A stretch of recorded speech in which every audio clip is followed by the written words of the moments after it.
hope y'all are winning tonight. I hope you know that. All right.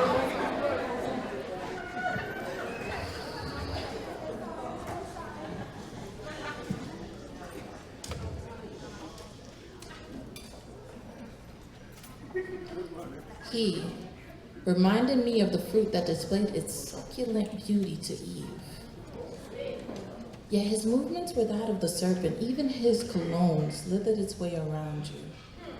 He had the definition of the finest athletes, skin caressed and kissed by the sun, his face a chiseled Michelangelo, eyes lined with long, thick lashes, perfectly set lips lifted into a sly grin that displayed fluorescent teeth.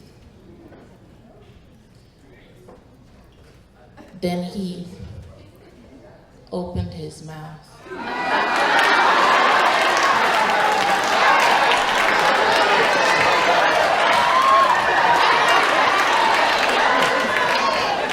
And a waterfall of the most unintelligent, egotistical load of dung spewed from it. His conversation was a soup of narcissism with a hint of bigotry, but the main ingredient, ignorance, added the putrid smell of idiocy as he continued to indulge me in his foolishness.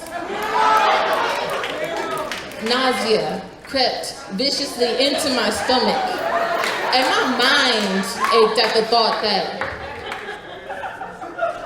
this particular individual would one day reproduce. I panicked. And left his infuriating presence before my IQ could drop to the negatives. I cannot make this up, people. He was the most inconceivably stupid man I've ever met. And that saddened me. To listen to the voice of a deteriorating mind is like watching someone purposely destroy a priceless masterpiece that was so graciously given to them. It is the workmanship of God with the ability to create life with words. Just simple words. Oh, truly, a mind is a terrible thing to waste when you can overcome obstacles, reach incredible distances, and achieve the unfeasible. Yet, this man was considered a prime selection any smart woman would be honored to be with? Or so society thinks. Then he walks into the room.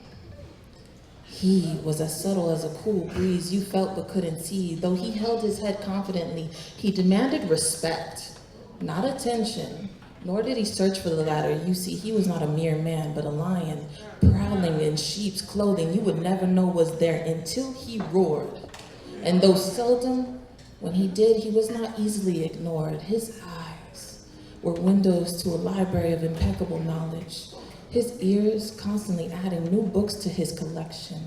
And when he opened his mouth, he did not throw tidings in my face, but instead conducted a symphony of acuity that caressed my mind with his profound thoughts. He kept up a bass of deep conversation with a melody of humor, but enchanted me with meaningful lyrics. His spirit was a kindled fire, fed daily the wood of God's teachings. And when he held my hand, I was consumed by its flame. This is a man who envisioned the kingdom and would stop at nothing to obtain it. Surely he was a man who understood that beauty alone would not be enough. Or so I thought. You see, while I was admiring this king, he was considering the princess that was gawking at the jester that was focused on me, a queen. Shocking, right? But that's the way it goes sometimes. It is said that it takes the glory of God to conceal a matter and the honor of kings to seek it out. Understanding my worth, I continue my regal stride towards my heavenly kingdom, knowing that one day, this king will see me as a prime selection on the arm of another who already made his decision.